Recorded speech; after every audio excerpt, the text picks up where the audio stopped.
IndiHome, dekatkan pengalaman. Kasus kekerasan di sekolah belakangan marak terjadi. Pelaku memukul bahkan menganiaya korbannya di lingkungan sekolah. Ketua DPR RI Puan Maharani menyebut kondisi bullying itu sudah pada tahap mengkhawatirkan dan darurat kekerasan di sekolah.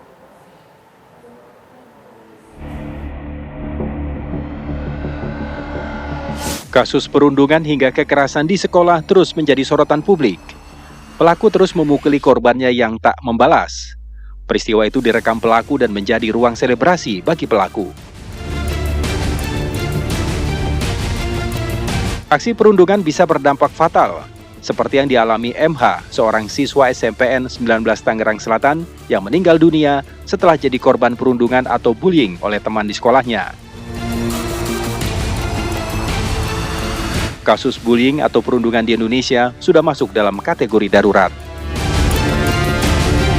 Jangan sampai terjadi dan terulang kejadian bullying yang ada di sekolah-sekolah di Indonesia, apakah itu di SD, SMP, SMA, bahkan di universitas.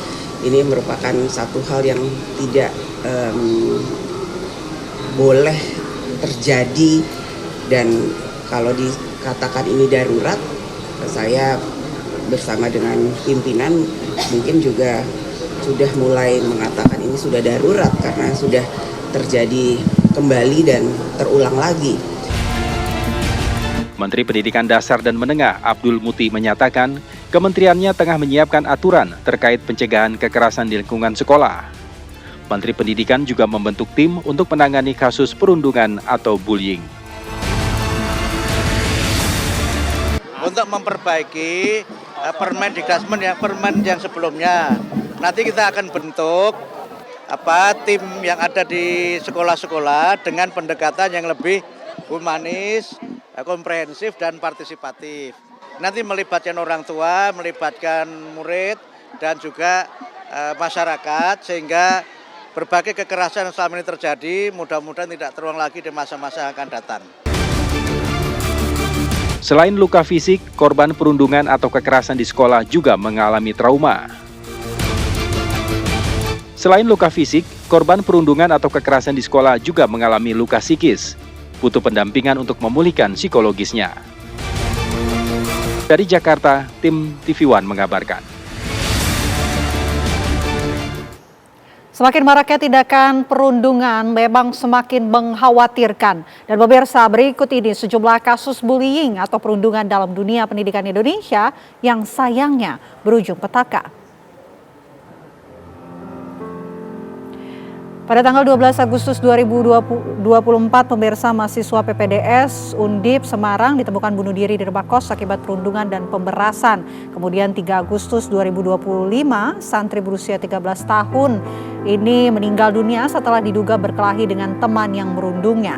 Sementara pada 29 September tahun 2025, ada siswa SMPN 12 Krui Tanjung Jati Lampung yang tewas ditikam temannya yang mengaku balas dendam karena sering dibully. Sementara itu di tanggal 11 Oktober ada murid kelas 7 di Jawa Tengah yang diejek teman sekolah hingga berkelahi kemudian terbentur di bagian kepala dan meninggal dunia. Pada Oktober 2025, ada siswi Madrasah Sanawiyah Sukabumi yang bunuh diri di rumah dan juga menulis surat mengaku dirundung teman sekolah. Sementara pada 7 November 2025, ledakan di SMA Negeri 72 Jakarta dilakukan oleh seorang siswa yang diduga balas dendam setelah dirundung. Dan terbaru pemirsa, pada tanggal 16 November 2025, ada siswa SMPN 19 Tangerang Selatan yang meninggal dunia usai sepekan dirawat karena diduga menerima berbagai kekerasan dari teman sekolah sejak MPLS.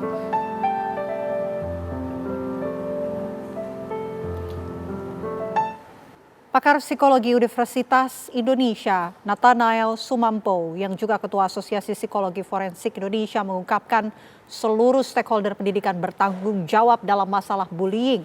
Ini diungkapkannya saat dialog di Kabar Petang. Kami hadirkan berikut ini. Ini kan suatu kekerasan yang bisa dikatakan berulang, ya, terus berulang kepada si korbannya.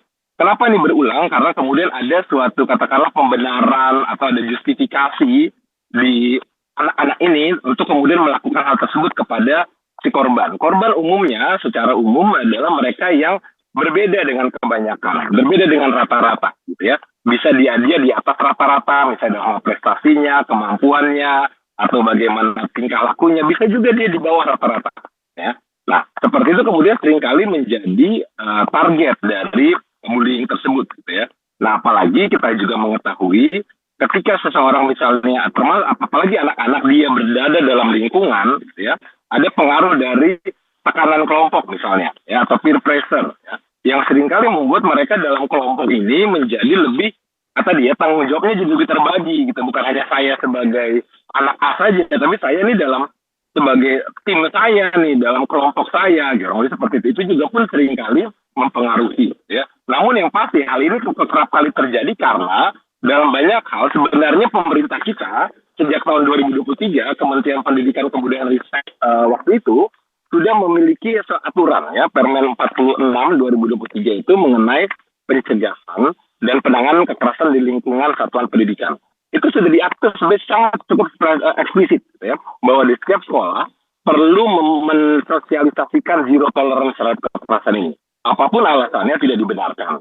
Lalu yang kedua, perlu menyiapkan misalnya kanal-kanal pengaduan atau kanal-kanal pelaporan. Kemana saya ketika jadi korban harus mencari bantuan.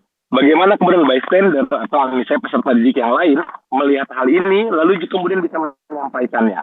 Nah, seringkali jadi sudah ada aturan ini, tapi tidak sampai ke bawah.